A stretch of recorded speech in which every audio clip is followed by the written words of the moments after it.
Okay, for our nonverbal communication type, kinesics, we're going to explain how the hand gesture okay means different things in different cultures. We're going to show you the difference between the United States and France. In the United States, the hand gesture okay means a good thing. It means okay, thumbs up. And in Iraq, the hand gesture okay means something obscene. In our scenarios through kinesics, our hand gesture, it replaces nonverbal communication because versus saying like okay, you're doing the thumb, like the hand gesture okay, so it replaces nonverbal communication that way. And kinesics also reflects upon cultural values because in America, okay just means okay, like we've said, and in other places it means totally different things. So in different cultures, it can mean, you know, like something bad or something good. It's just from this exercise, I learned that the okay symbol means different things in different cultures, like in Europe and then in the Asian cultures and Middle East, it all means different things. I pretty much learned the same thing too. I didn't really know that in Iraq the hand gesture okay means something obscene, so I guess if I ever visit there, I'll know that.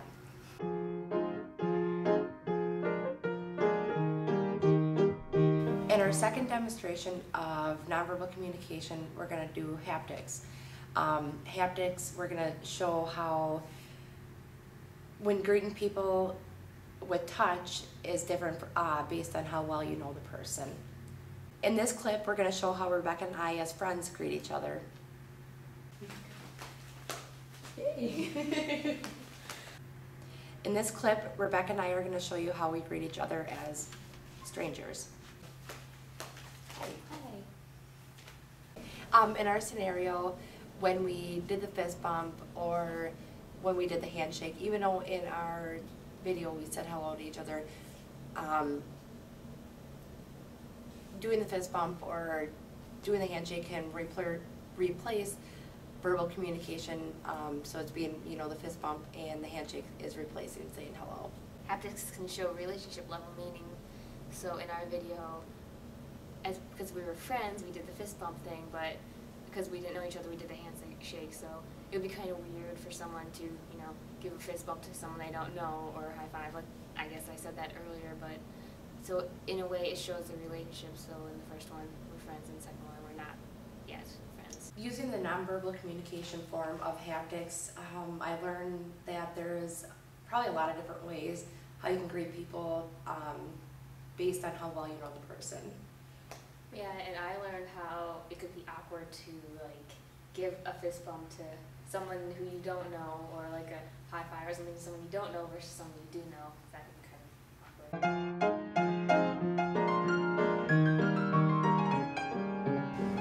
In this next nonverbal demonstration, we will demonstrate physical appearance. Physical appearance is just sort of how one's body looks. In this first clip, Amanda will not be wearing any makeup, so we'll see how that affects her mood.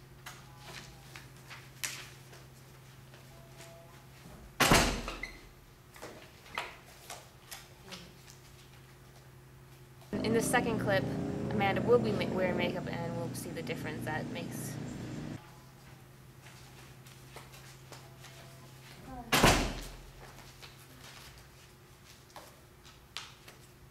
In our scenario with physical appearance, it can affect like the interaction among people because, for one, if someone doesn't feel comfortable with the way they look or the way they're dressed, they might not want to interact with people. And same with if someone doesn't look good, or if they have, you know, something wrong with them, just if they have bad physical appearance, I guess, if they're perceived as that way by people, some people might not want to interact with them or talk with them just because they look a certain way or are dressed a certain way. And physical appearance can also reflect cultural values. So, like in America, women are thought to be, you know, people think that women should be super thin.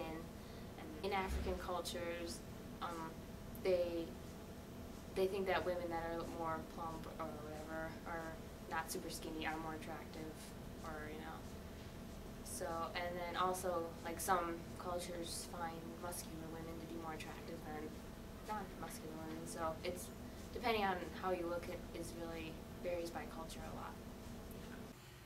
Okay, I learned that not wearing makeup, I don't feel as confident as if I am wearing makeup, and I feel that I guess it's important for me to have makeup on in order to be confident in myself.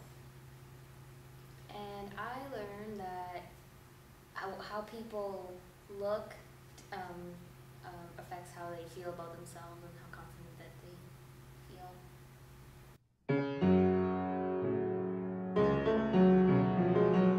We will show artifacts, and artifacts refers to objects that either you have around you or you wear.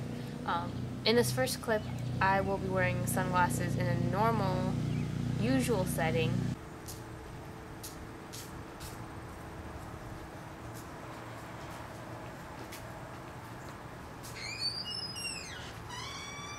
In the second clip, I will be wearing sunglasses inside, which is not a usual setting. A little weird.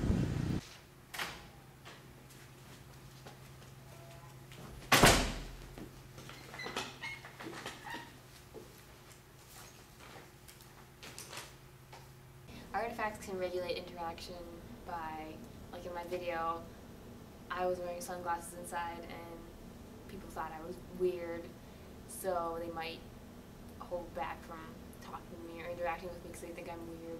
So if people are using artifacts in the wrong or inappropriate ways or whatever, or just in weird ways, it might keep people from interacting with them because they just think they're weird or whatever.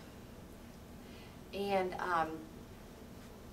it doesn't really apply towards our video, but artifacts can establish a relationship level meeting through, like, for instance, if you're in a relationship just dating, you might not have an engagement ring or a ring at all, but if you're married or engaged, you're probably going to have a ring. So it kind of just determines the level of your relationship through your artifact, which is the ring. Through this demonstration, I learned that you might think you look cool with artifacts on, like sunglasses, like everywhere, but really you don't. People think you look weird or something. Yeah. And I learned that with using different artifacts or certain artifacts, there's an appropriate place or time that they should be used. Not everywhere is appropriate for every certain artifact.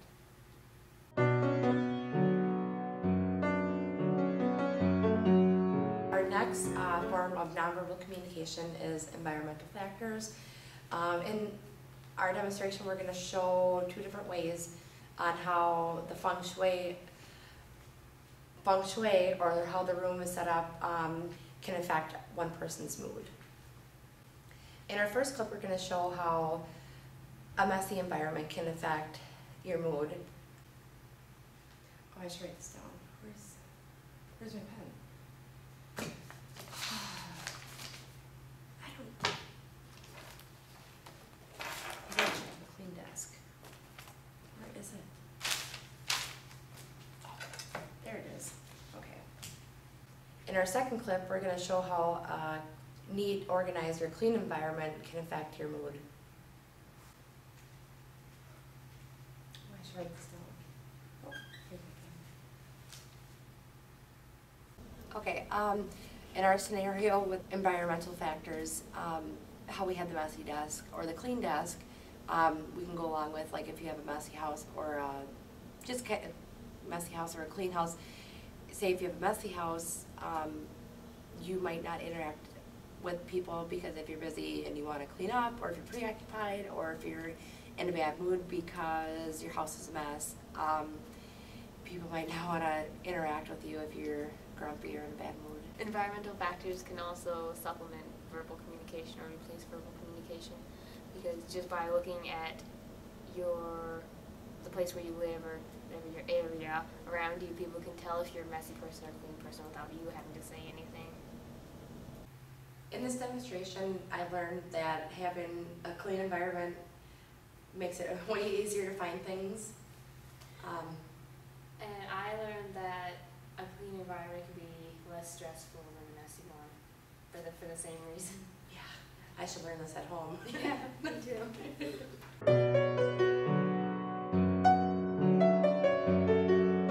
In our next nonverbal communication demonstration, we're gonna go and discuss and demonstrate proxemics.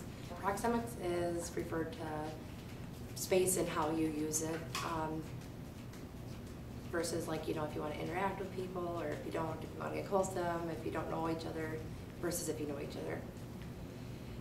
In our first clip, Rebecca and I are strangers, and we're sitting away from each other just because we really don't want to interact that much with each other.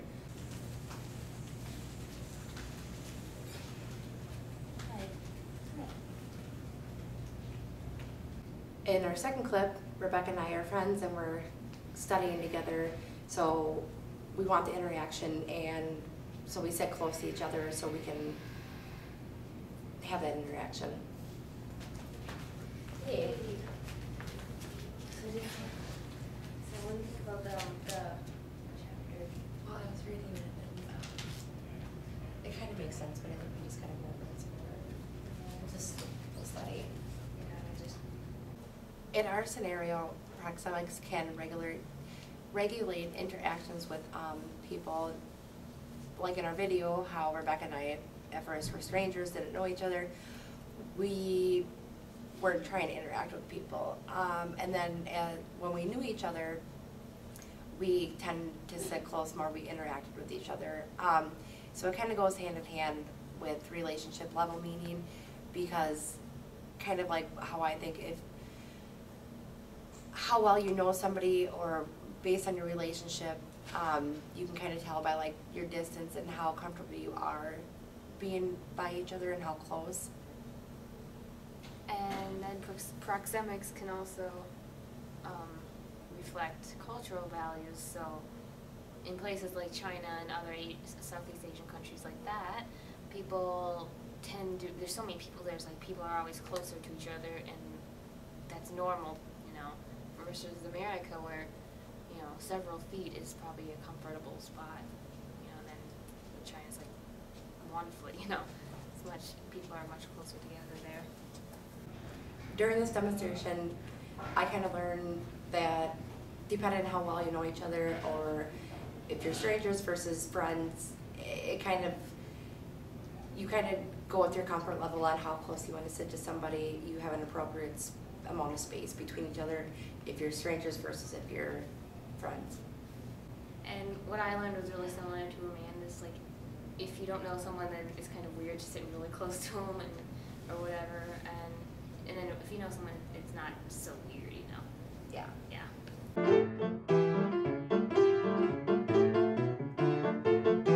In our next nonverbal communication, we're going to demonstrate chronemics. Chronemics is the use of your time, how it differs throughout cultures, and authority, I guess. In American cultures, if you're in the position where you're higher up, like authority, or if you have authority, it's acceptable to be late, versus if you don't have no authority, it's unacceptable being late. And in our first clip, we're going to show the teacher being late to class.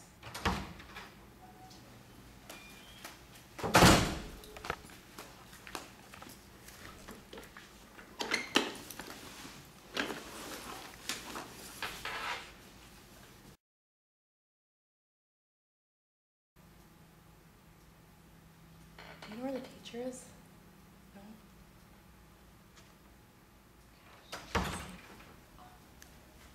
Sorry, I'm 5 minutes late, class.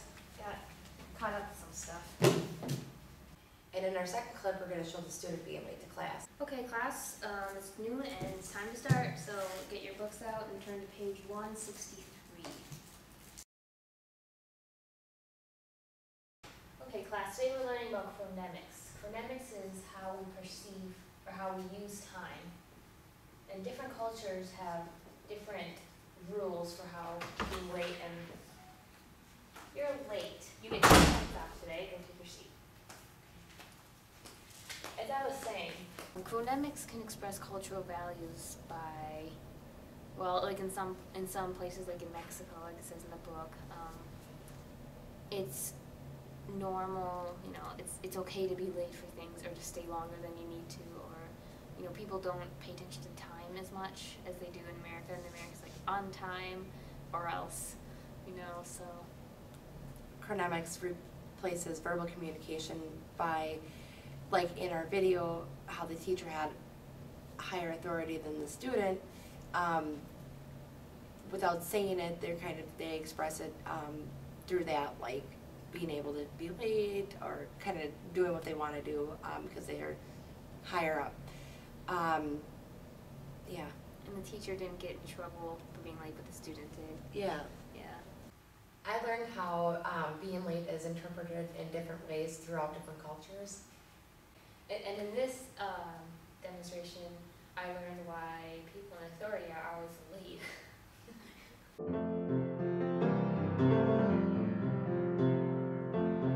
In this next demonstration, we'll demonstrate paralanguage. And paralanguage is kind of referring to your tone of voice or nonverbal sounds that you make, you know, when you're talking to people, like grunts or sighs or whatever. In this first clip, I will be talking in my normal tone of voice to my mom. What is the most challenging thing for a student going to college? Food.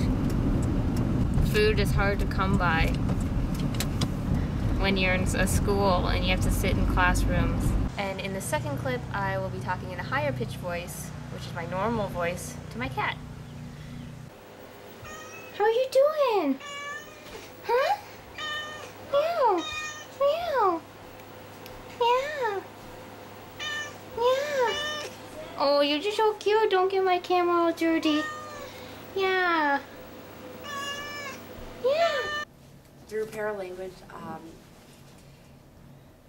kind of like in the video, verbal communication is replaced with nonverbal communication by using the tone of your voice. Kind of, it expresses how you feel or the attitude you're in, or kind of, yeah, just like what you're saying. Like if you're happy, you kind of like have a higher tone. If you're angry, you probably have like a deeper tone, yelling, maybe shouting. Paralanguage also reflects relationship level, meaning depending on how close you are to someone, you're going to talk to them in different tones of voice. So, you know, like if you're trying to talk to someone professional, you probably use a more professional tone of voice, and then someone you know well, it might just be more relaxed. I learned when using paralanguage, when you use certain tones and expressing your feelings or talking, it's your emotions or what you're feeling is easily portrayed through how your tone of voice is. And I learned that it's appropriate to talk in certain tones to certain people, like babies or even to animals, and then in other tones to family members or, you know, parents or brothers.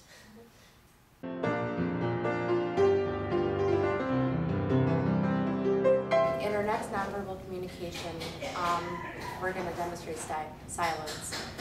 Silence tends to be very, very powerful, and without speaking or saying any words, you can get a message across.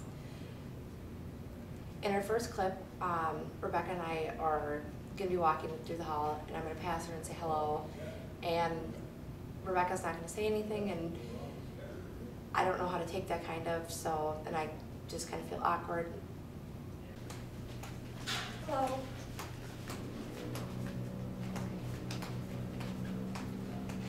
In our second clip, Rebecca and I are gonna walk past each other in the hallway, and I'm gonna say hello, she's gonna acknowledge me, and it's gonna make me feel better about myself. It's gonna make me think that she's in a happy mood versus not wanting to talk to me or in a bad mood. Hello. Hello. Verbal communication is replaced by nonverbal communication through silence, because you're not talking to the person, so you're obviously not communicating through words. And also, it regulates interaction with people, because if you're not saying anything to anybody, you're obviously not interacting with them. And if you're not, if someone says hi to you, like in our video, and you don't say anything to them, obviously that person probably is going to think, hey, they didn't say hi to me, why should I try to interact with them, I guess, again, or something. And silence can also reflect upon cultural values, because in some cultures it's respectable, or to be silent versus interrupting or something. Like in I think it's like in China, or in China, Asian countries like that. It's kind of thought of as impolite to speak out in class, versus here where they encourage asking questions. During our demonstration of silence, I learned that nonverbal communication can be either confusing or it can actually be pretty straightforward too. It kind of depends on what type of silence, I guess, you're expressing, or your emotions that you're expressing, or just pretty much a situation it's based on. And I learned that silence can, whether it's meant to be that way or not, like if you didn't hear someone, for example, it can still make the other person feel awkward.